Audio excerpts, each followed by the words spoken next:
Spring is calling, and so is Paris. I've got a trip coming up, and Quince is making sure I take this trip in style.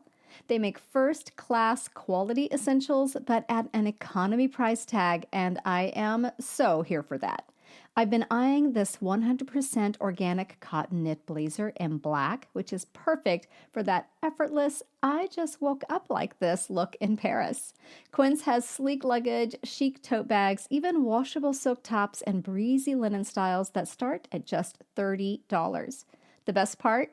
Everything is 50 to 80% less than similar brands. No middleman, just luxe goods made in ethical factories with beautiful materials.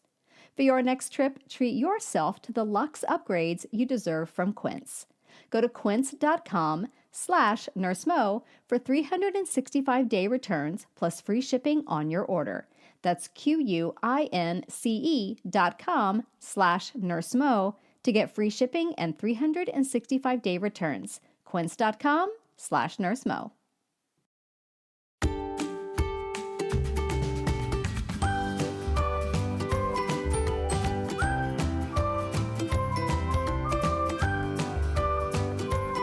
Well, hello there. I'm Nurse Mo, and this is the Straight A Nursing Podcast where I teach concepts and share tips on how to thrive in school and at the bedside. Well, it must be Monday because I am back with another Mo's Monday Minute where I share a quick tip that you can start utilizing right away. And today's tip is all about time management, and I'm sharing a great hack with you, especially if you're a nursing student or a new nurse and you haven't quite streamlined your workflow yet. So, of course, when you're new, you remember being taught how to do a head-to-toe assessment. You were taught how to do that in a very step-by-step way so that you wouldn't accidentally omit something, right? You're going to do all the parts in a specific order and do it the same way every time. Absolutely a fabulous idea when you're starting out, but as you probably noticed, it makes for a very slow assessment and it can take a long time to do your head-to-toe assessment in that way. Now, once you get adept at performing a thorough head-to-toe assessment, you will need to get much faster at this just because as a nurse, you're working, you've got multiple patients, and you've got a lot of things to do in a short amount of time. And one really great way to get more efficient with this is to bundle your assessments. It is my favorite time management hack probably ever. So here are some ideas for how you can do that.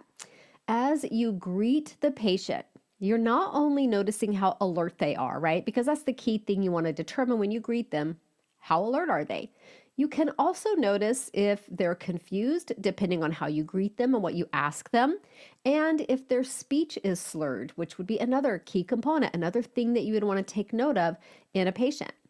You can also notice if they're able to speak in full sentences without pausing. So I like to get my patients talking because if they're short of breath, guess what? They're not going to be able to speak in these long, full sentences. They're going to be stopping every so often, maybe even every 3 or 4 words to take a breath. So I'm going to clue into that and make that part of my assessment when really all I've officially done is greet the patient and started a conversation. Now, as you listen to their heart, their lungs, their abdomen, guess what you're also doing? You're touching their skin. You're assessing and observing skin signs at the same time. When you ask them to participate in the assessment, like let's say you want them to open their mouth for the thermometer or hold their arm up so that you can put the blood pressure cuff on or whatever it is, you're observing if they're able to follow commands, right?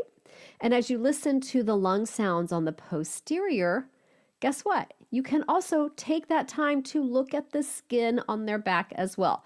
Check the back, check the sacrum, check those shoulders, and anywhere else that could be a concern for skin breakdown or any skin issues.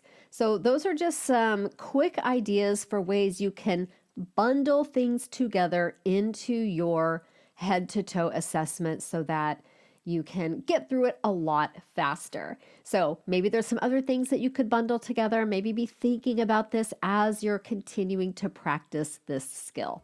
I hope this was helpful for you, and I will see you back here again soon. Bye for now. This podcast is brought to you by Straight A Nursing, a proud member of the Airwave Media Network. For more educational podcasts, check out airwavemedia.com. And for more nursing-related content, go to straightanursingstudent.com. Hey everyone, it's Dan Souza from America's Test Kitchen. I'm super excited to let you all know that we're launching a new video podcast that takes you behind the scenes into the messy, imperfect, but riveting day-to-day life right here in our test kitchen. Not only do I get to talk to my colleagues about the latest taste test they attended. I just came from a tasting of salted caramel apple pie bars and then roasted garlic, so I apologize. Or about a recipe they're developing. The thing about this recipe is it's a secret. The restaurateur refuses to tell people what her secret ingredients are. We also chat with amazing guests from the culinary world and beyond. The lamest joke I've ever said. And I said to Marie Bamford. Great. It's Definitely great said worse. joke. Thanks, Anna. Make sure to subscribe to In the Test Kitchen so you don't miss an episode. You can watch In the Test Kitchen on YouTube and Spotify and listen to it wherever you get your podcasts. Can't wait to see you in the Test Kitchen.